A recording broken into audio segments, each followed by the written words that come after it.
Well, hello there everyone and welcome to I'm getting shot at. I can see it. Full back, full back. Well, hello there everyone and welcome to a new video here on Anton's Hardware channel. First off, I want to thank every single one of you who has subscribed to my channel while being shot at. I've got now 200 subscribers since this morning, so I'm really happy that I've got so many subscribers. But that's not what this video is about, but I really wanted to thank every single one of you who has subscribed. It really means a lot to me that so many people will have taken, well, at least some steps to subscribe to my channel. So thank you for that. But today we're going to talk about graphics and the most FPS, because those two things are what gamers really want. They want to have the, what do we see now in the background? Let's check out a bit more here. They want to have two things. They want to have the highest FPS and or the best graphics. Now there's a group of guys that are the hardcore gamers and they want to have the most FPS. Why? Well, if you have more frames per second, you have a better chance of hitting the other guy before you get hit. So they prefer to game at 144 Hertz. I'm not one of those guys. I'm more of a 60 FPS or maybe 50 FPS because I like eye candy a bit better. So what do you think if I say you can get more FPS with the same hardware that you have in your system just by changing some settings? You have the same amount of graphics, the same level of graphics, but you can get 15% more FPS on your screen. Let's find out in this video over here on Anton's Hardware channel.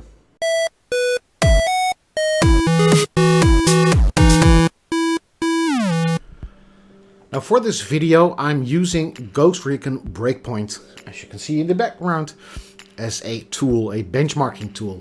Why? Well, it supports both DirectX and Vulkan at the same time. And it shows what you can do if you just change some settings. Now I know there are some people out there who really dislike Ghost Recon Breakpoint. I really like playing Ghost Recon Breakpoint with my friends. I think it's a well-made game. It has excellent graphics, even on the highest, at the lower settings. I think the storyline is good, the sound is okay-ish, but it's more than enough. I think it's an overall good game. I don't think it's the best game ever. There are several games that I enjoy even more, but I think it's a really good game. Now, I do know that there are a lot of people out there who really don't like the game. There's too much grinding going on for better equipment, not making sense what to do with equipment because you get such a huge amount of new guns in there. Also the different play styles and the amount of missions that you get at the start of the game. I think it is overwhelming for a lot of people, and a lot of people, well, they just don't know what to do. But that's not what I'm here for. That's not why I'm using this game. This isn't a game review. This isn't anything about that. It's just about that it supports both DirectX 11 and Vulkan at the same time. No, not at the same time, but you understand what I mean. So, what is DirectX and what is Vulkan? Well, I'm not going to talk a big story about here, but just short of it is that it's an API or programming interface, or program if you want to make it really simple, that creates the 3D image on your screen. Now I can go full nerd mode and explain why that's only partly true, but I'm just going to leave it there. DirectX was created a long time ago by Microsoft and is available only on Windows or an Xbox. 5 years ago, DirectX 12 was already released, but so far isn't supported by a lot of new game releases. Most new games only support DirectX 11 and just, well, do some sort of patch, and now it's all of a sudden DirectX 12. It hasn't been built up for DirectX from the ground up. And that also has its reflections on performance. As I showed in an earlier version of my video about the Division 2 and DirectX 11 or DirectX 12, there wasn't such a big difference which one to choose. So that mainly the reason for that was that the Division 2 was built with DirectX 11 in mind, and a patch came along and made it sort of-ish DirectX 12 compatible. I think that's the right word for it. A bit of a technical background. I'm not going to go full nerd mode here again, but let's just say that Vulkan is a lot better at assigning jobs to multiple CPU cores and makes better use of your video card, which is a lot better at parallel tasks. And well, DirectX 11 is more favorable just to one core and doesn't make optimal use of your video card. Your video game card can do a lot more and a lot more efficient if, well, the tasks are assigned in the right way. Vulkan does that, DirectX 11 doesn't do that. Now, I've already talked about DirectX 12, and DirectX 12 is supposed to do the same thing as Vulkan, be it that it's another technology and written by another corporation, written another way, but it also has to assign more tasks to different cores on your CPU and makes better use of your video card than DirectX 11 or OpenGL does.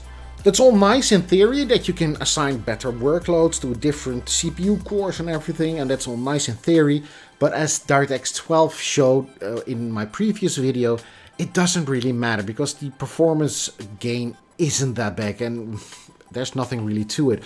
So, what happens if I really do some benchmarking? Now, that's where Ghost Recon Breakpoint comes into play, because I've done a lot of benchmarks on different systems, also the Vive system. Running the benchmark with the AMD FX 8350 coupled with the NVIDIA 770 GTX running at Full HD on low level, well, you can see the results right away. It's not playable at all, it doesn't even come close to being playable. Now the problem here is that the amount of onboard memory that the 770 GTX has is, well, just over 2 gigabytes.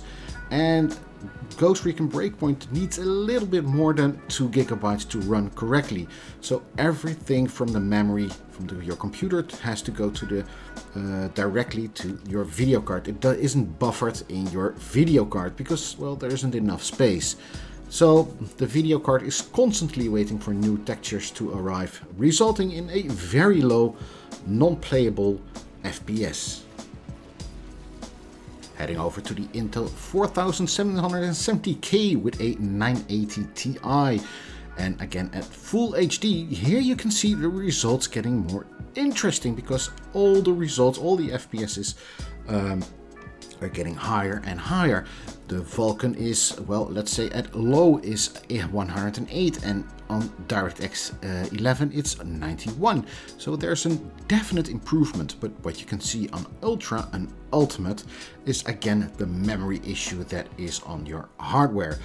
The video card, the 980 Ti, only has 6 gigabytes of memory, and on Ultra and Ultimate level it needs more than 6 gigabytes of onboard memory. So that's not your regular memory, but the memory that is on your video card. So if you do not have enough memory on your video card, it will struggle to get more FPS out of the system. It's still playable, 57, 53. Well, it's the ultimate low bottom end to be playable, but still it is playable. On Ultra it is definitely playable, and the visual difference between Ultra and Ultimate isn't that big. I'm going to show you that in a bit later on, but still it works great with an Intel 4770 and a NVIDIA 9080 Ti. Now things are getting even more interesting when we head over to the Intel 8700K coupled with the 1080 Ti running on Full HD. Again, you can see that Vulkan is vastly faster than the DirectX 11. The 1080 Ti has more than enough memory to accommodate all the textures on the card itself, so it doesn't need to have the system memory. And you can see, well, there's beautiful higher scores all across the board from low to ultimate. And finally, it's the Intel 9700K coupled with the 2080 Ti. Now this isn't run on Full HD, it's run at 1440. Why? Well, that's my main gaming rig's resolution. Here you can also see a definite, while the train is passing by in the background, here you can see a definite improvement again over DirectX 11.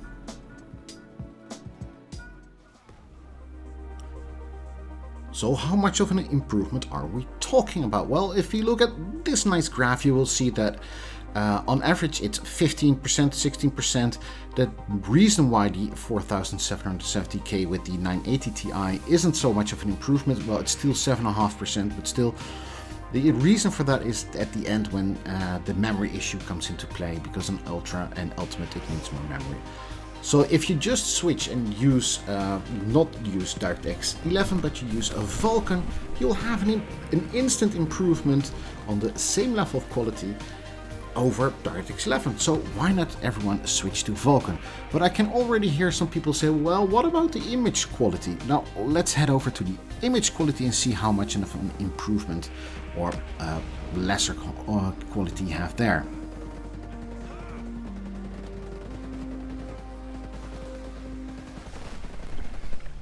I'm going to build up a bit of suspension here. I'm wondering if you can tell which one is DirectX 11 and which one is Ultimate. And here are the results now. The one on the left is DirectX 11 and the one on the right is the Vulkan.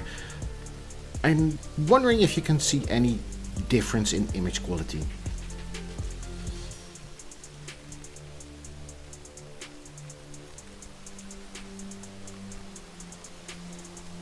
Something that happened when using DirectX 11 was a stuttering, and it happens in this video about now-ish.